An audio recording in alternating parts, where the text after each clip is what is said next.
Young men and their fathers hunt, fish, and gather their food for their families.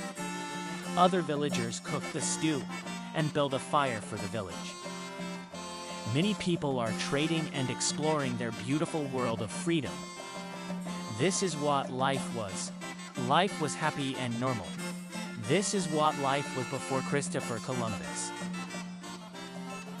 Spanish explorer Christopher Columbus negatively changed the history and lives of the Native Americans on the island of Hispaniola when he voyaged to the Americas. He and his crew brought many diseases such as smallpox and measles. Columbus even belligerently harmed the innocent natives when they wouldn't cooperate, forcing them to leave their land.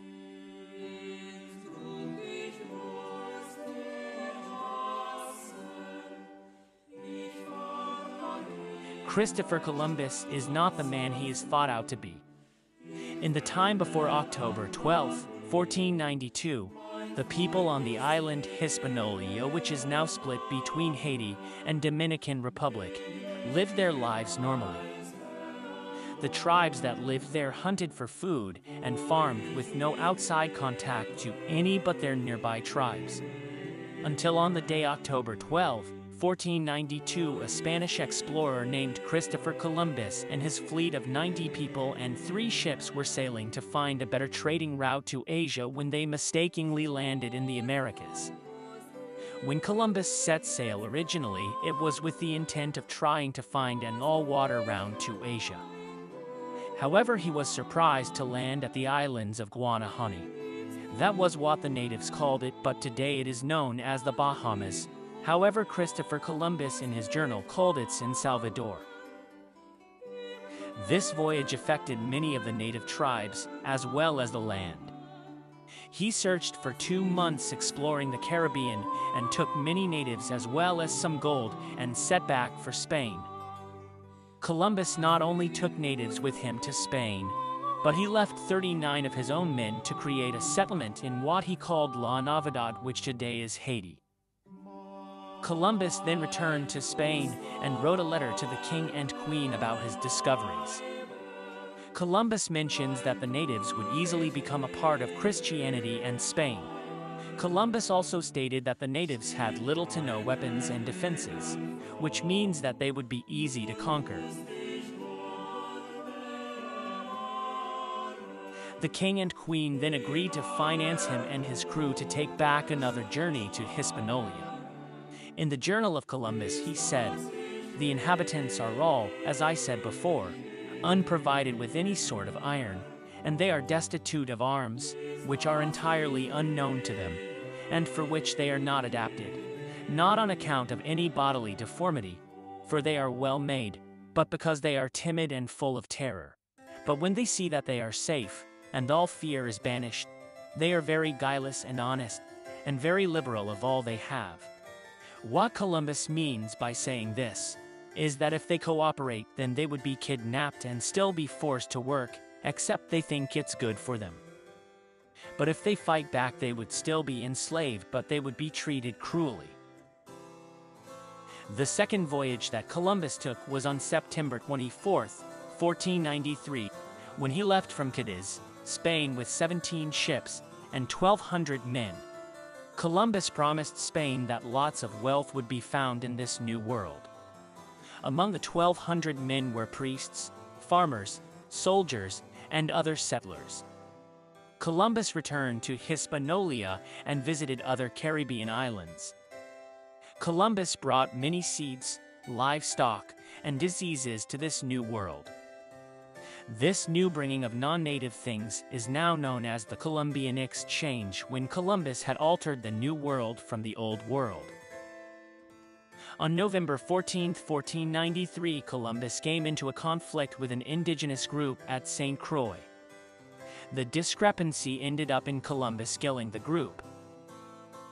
A few days later, on November 22nd, the fleet of 1,200 people and 17 ships arrived in Hispaniola, which is the large island which Columbus left 39 men to begin a settlement on his first voyage.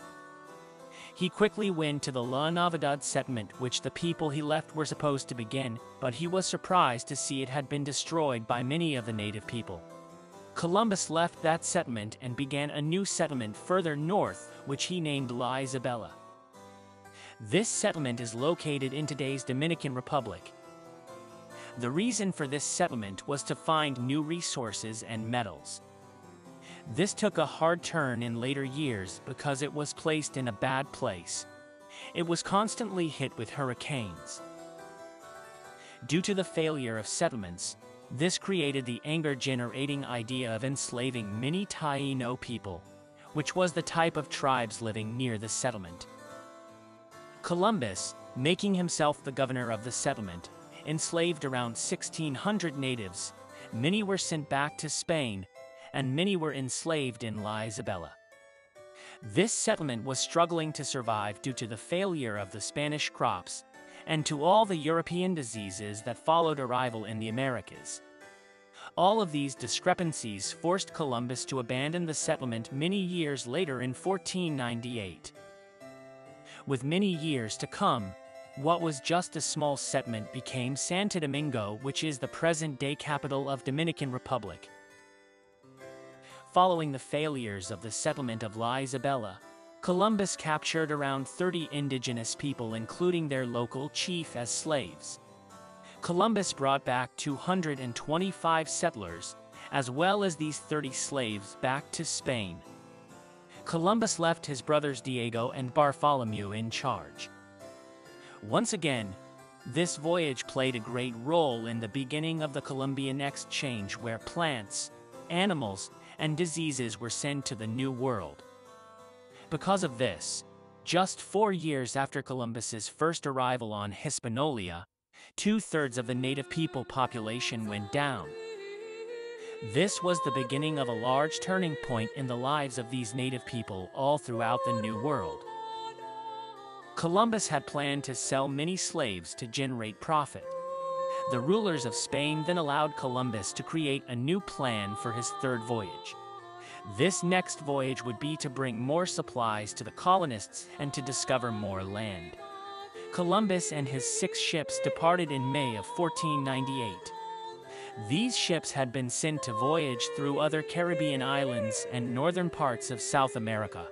Some ships were sent back to Hispaniola to deliver more essential supplies.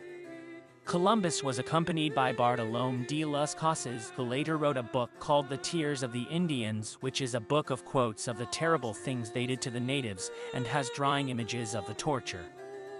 After leaving Spain and discovering some southern islands north of South America, the fleet headed towards Hispaniola, where it was obvious that many colonizers and natives were struggling. Columbus even hung many of the people there to keep order. Columbus decided to head back to Spain for assistance when it took a turn due to the fact that Columbus was a very disliked man. He, as well as his brothers, ended up in jail. Many times after the first journey, they would use trained dogs that could hunt when needed, and this was so that they could kill the natives if they wouldn't cooperate. From the book, Christopher Columbus and His Legacy: Opposing Viewpoints, it said, "They fled to the mountains to escape these inhumane, ruthless, and ferocious acts. The Spanish captains pursued them with fierce dogs that tore them apart." These are real tales from the natives that have been decoded in their language. Another main disaster that happened was the diseases that Christopher Columbus had brought over. The main reason the natives died wasn't because of the conquistadors killing them. It was the diseases. The diseases they had brought over were measles and smallpox. Almost 90% of the indigenous population, or nearly 55 million people, died from the diseases that Christopher Columbus brought over. Millions of people would migrate to the Americas in the coming years. Christopher Columbus is seen as a hero for discovering this new and promising land. But Columbus did many things to these natives. There is a hidden cost of how the Americas were formed, and it all leads back to Columbus. In conclusion, Christopher Columbus was a turning point in the lives of the Native Americans. His selfishness and quickness to expect his way created a harsh and very sad environment for everyone he worked with and everyone he impacted.